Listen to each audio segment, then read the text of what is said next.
안녕하세요. 박상록의 사진공간입니다. 나뭇잎이 떨어지기 전 가장 아름다운 색으로 변하는 가을입니다. 사진가들의 마음을 설레게 하는 계절이기도 합니다. 오늘은 디테일한 단풍잎 사진을 아름답게 촬영하는 방법에 대하여 이야기해 보도록 하겠습니다.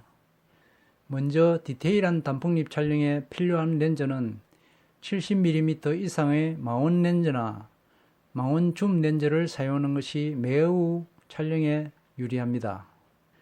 나무 위에 높은 곳에 있는 단풍잎을 마음껏 선택할 수 있으며 앞뒤 아웃포커싱을 쉽게 할 수 있기 때문에 망원이나 망원 줌 렌즈를 사용해서 삼각대 촬영하는 것을 선호하고 있습니다. 하지만 표준 렌즈나 스마트폰으로도 조금은 불편할 뿐이지 얼마든지 촬영이 가능합니다. 주변에는 손에 닿을 정도로 가까이에 있는 단풍잎은 얼마든지 많으며 단풍잎에 가까이 다가가서 접사 촬영을 하시면은 조리개를 많이 열어서 아웃포커싱으로 촬영하거나 8 이상의 조리개 설정으로 선명한 사진으로 촬영할 수도 있습니다. 작품 사진은 촬영 기술의 문제이지 좋은 장비가 아니더라도 얼마든지 좋은 사진을 찍을 수 있다고 생각됩니다.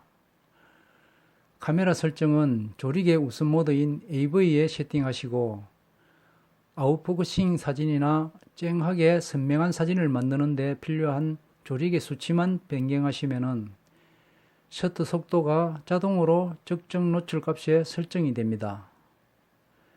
전체적인 단풍의 선명도를 높이려면 조리개 8 이상으로 설정하시고 셔터 속도가 느린 경우 ISO 200에서 400 정도로 올리게 되면 셔터 속도가 빨라집니다. 그리고 단풍잎의 전후 아웃포커싱 된 사진을 원하시면 원하시는 렌즈의 최저 조리개 수치로 조리개를 완전 개방하시면 최대의 아웃포커싱 된 사진을 촬영할 수가 있습니다.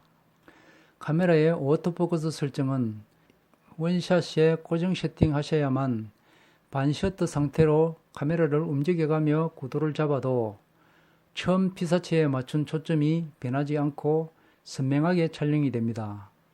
척광 설정은 스팟 척광에 세팅하셔야만 표현하고자 하는 하나의 나뭇잎에 노출이 맞춰져 아름다운 색깔을 살려서 디테일하게 촬영할 수 있습니다. 햇빛을 많이 받은 주제로 선정된 단풍잎과 주변의 햇빛을 받지 않는 단풍잎이 밝기가 많은 차이가 나게 되면 주제인 단풍잎이 노출 오버가 되어 색상이 하얗게 날아가 버립니다.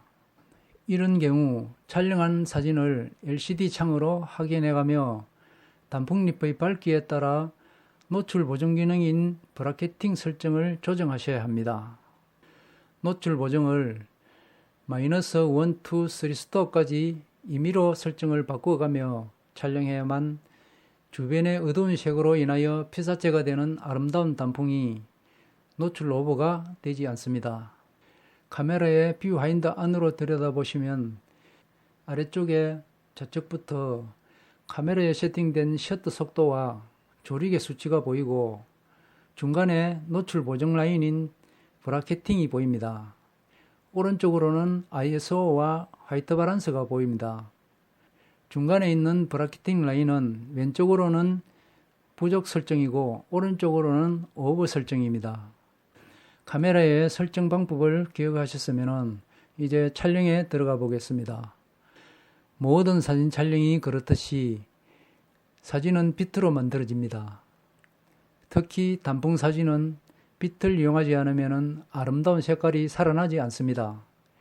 햇빛을 받은 단풍잎은 빛이 나뭇잎을 통과하면서 아름다운 색깔을 발산하지만 햇빛을 받지 않은 단풍잎은 화려한 색을 발산하지 못합니다. 아름다운 색의 단풍잎을 사진으로 표현하려면 역광이나 역사광으로 촬영해야 합니다. 역광은 강한 빛으로 인하여 색상이 아주 강한 느낌으로 표현됩니다. 역광보다 부드럽고 온화한 느낌을 원하시면 역사광 촬영을 해보시기 바랍니다. 태양이 정면에서 보이는 역광보다 살짝 45도 좌우로 벗어난 광선이 부드러운 느낌의 사진을 만들 수 있기 때문입니다. 내가 단풍을 바라보고 서 있는 위치에서 단풍나무 너머로 태양이 있다면 역광 촬영이 됩니다. 그리고 좌측으로 10시에서 11시 방향이나 우측으로 1시에서 2시 방향에 태양이 있다면 역사광 촬영이 됩니다. 역광과 역사광으로 태양의 빛을 받은 나뭇잎에 빛이 통과하면서 화려한 색의 단풍잎을 우리의 눈과 렌즈로 확인할 수 있으며 어떤 나뭇잎이 아름다운지 쉽게 찾을 수가 있습니다. 그리고 주제인 단풍잎의 앞과 뒤에 부제로 표현할 아웃포커싱 될 나뭇잎의 위치에 따라 앵글의 위치를 상하 좌우로 약간씩 움직여가며 촬영을 해보시기 바랍니다. 앵글의 위치를 조금씩 움직여가며 여러 장의 사진을 촬영해 보시면 분명히 아름다운 작품 사진이 만들어져 있을 것입니다. 그리고 바람에 단풍잎이 흔들림이 있을 경우 조리개를 조이거나 셔터 속도를 빠르게 해야 하는데 그렇게 설정하면 원하는 사진을 얻을 수가 없습니다. 이 경우 ISO를 200에서 400 정도로 올리시면 사진의 노이즈가 약간 생겨 사진이 거칠어질 수가 있지만 조리개를 조이지 않고 아웃포커싱을 될 수 있게 개방하여 셔터 속도를 빠르게 촬영할 수도 있습니다. 제일 좋은 방법은 단풍잎이 잠시 흔들리지 않을 때를 기다려야 합니다. 흔들리지 않을 때 연사로 여러 장을 촬영하시면 그 중 한두 장 정도 선명한 사진을 찍을 수가 있습니다. 여러 번 시도해 보시기 바라며 기다림이 중요한 부분입니다. 바람에 흔들린 사진도 아름다움이 있습니다. 참고하시어 촬영해 보시는 것도 좋은 경험이 됩니다.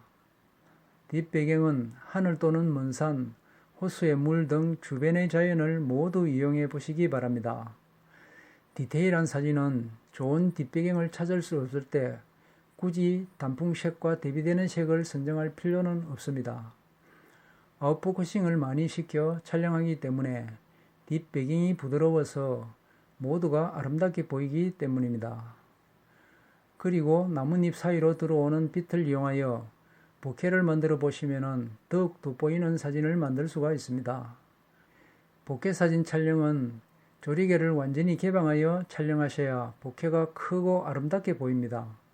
참고하셔서 촬영해 보시기 바랍니다. 오늘은 여기까지 하겠습니다. 카메라와 함께 즐거운 가을 보내시기 바랍니다. 감사합니다.